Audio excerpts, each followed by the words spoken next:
Hello ladies and gentlemen, today I'm going to do a little short animation on the book The Tale of Two Cities. I'm going to do a little summary on the book 2 chapter 14 for this presentation. Now let's get started and let's get some knowledge in you, shall we? To start things out, we need to know more about the characters. Okay, so let's take a look at the names for each of these characters, shall we? Okay, so first off, let's start out with Cruncher. He is one of the biggest short-tempered, uneducated men. He has a job that we will explain later in this presentation. Next, we have Cruncher Jr. He earns money for his family by doing kind deeds. You will also learn that later on the story as well. Now we have the town folks. These guys don't really have a background, but they come in handy when it comes to creating a presentation. Now we have ourselves a Mr. Spy. His name is actually Roger Clyde, who is a spy that we will talk about later on in the story. Now this is me, the creator of the presentation. If you guys like this, please let me know in the comments below and leave that like. Now let's begin. I'm going to be honest with you guys. I'm kind of hoping that this will help you guys learn and help me as well. But all I can tell you is that I am very nervous. If you hear me stutter, please just go along with it. Thank you and good luck learning. We are going to start out in our little town. As we can see here, we have the Telson's Bank up and ready for business. There's Cruncher on the bench, just chilling, looking like he's a farmer with a string of wheat in his mouth. Last but not least, we have Cruncher Jr. here. That is ready for an adventure. That is what the town layout is going to look like. At the beginning of the book, we start out in a town with people swarming down the streets to get to places they need to be. The sun is starting to set and Cruncher is having a blast. Well, Cruncher Jr., of course. For them to be able to make money, Junior helps the elderly cross the street to their destination. They will earn money that way. As soon as this happens, Cruncher compliments the elderly, wishing that he could just drink their health. That sparks the interest for the elderly, giving them more than usual. Work wasn't working out for them that day. They weren't getting a lot of elderly, and that is when Cruncher thought his wife was praying against him. So as we can see here, Cruncher doesn't really appreciate his wife that much. Let's continue. Now, you guys would not believe what happened next. Get ready to hear it, but a giant monster attacks the city and kills somebody. Rawr! No, I'm just kidding. But somebody actually did die.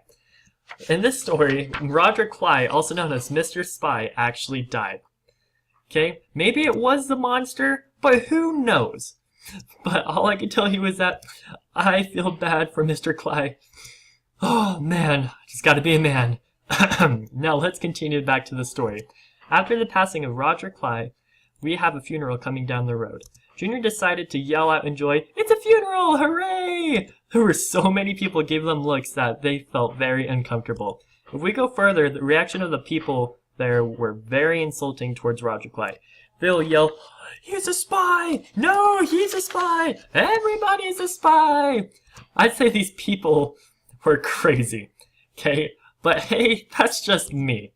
So let's continue on. Cruncher asked what happened and who it was. Many people were answering, saying they don't know, but all they know was, "He was a spy!"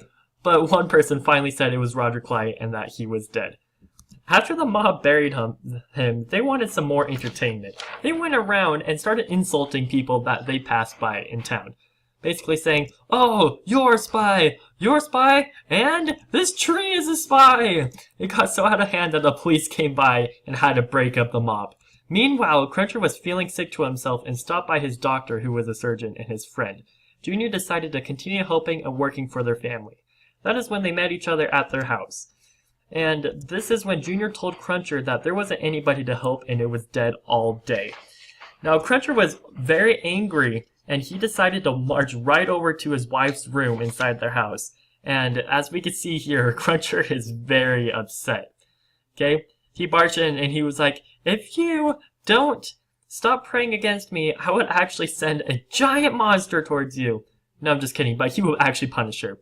Later on in the story, we have Cruncher and his wife and his family just sitting down for dinner. That is when Cruncher told his wife that he was going fishing tonight. Junior wanted to go with his father, but Cruncher said he can't go with him. It was night, and everybody is sleeping except for Cruncher. He went down to his cupboard and opened it up, which contained a sack, a large crowbar, a rope, a chain, and a lot more fishing stuff. If you don't know what fishing is, it's a term for when a man goes to the graveyard and collects dead bodies to sell. Now let's continue. When Cruncher left, Junior so happened to follow him. Junior wanted to know what his father did for his job and followed him. Going down the street, another two fishers came out of the darkness and followed Cruncher. This is when they all ended up in the church graveyard and hopped the fence. Junior wanted to know more what was going on and saw his father digging up the grave with his shovel. Now, when his father brought up the coffin, he freaked out and ran away. While Cruncher, on the other hand, was attacked by a mummy. He ended up living, though, and brought the dead mummy back to headquarters. This is when it was morning time and Junior woke up to the sound of his mother crying in the other room. Okay, actually, I am going to skip this part because it's not really that important. So let's continue. The family was at the table eating dinner. They made sure they ate and saw Junior saw that there wasn't any fish to eat. That is when they finished eating dinner and Cruncher and Junior went outside. Junior asked his father what a resurrected man was, and his father told him that it was a person who sells dead bodies. He later told him that he wants to become one of them. This helped him understand that his son was good luck to him. This is where the chapter ends off. What was your favorite part of the chapter? Go ahead and post it in the comments below and hit that like button. Thank you and have a wonderful day.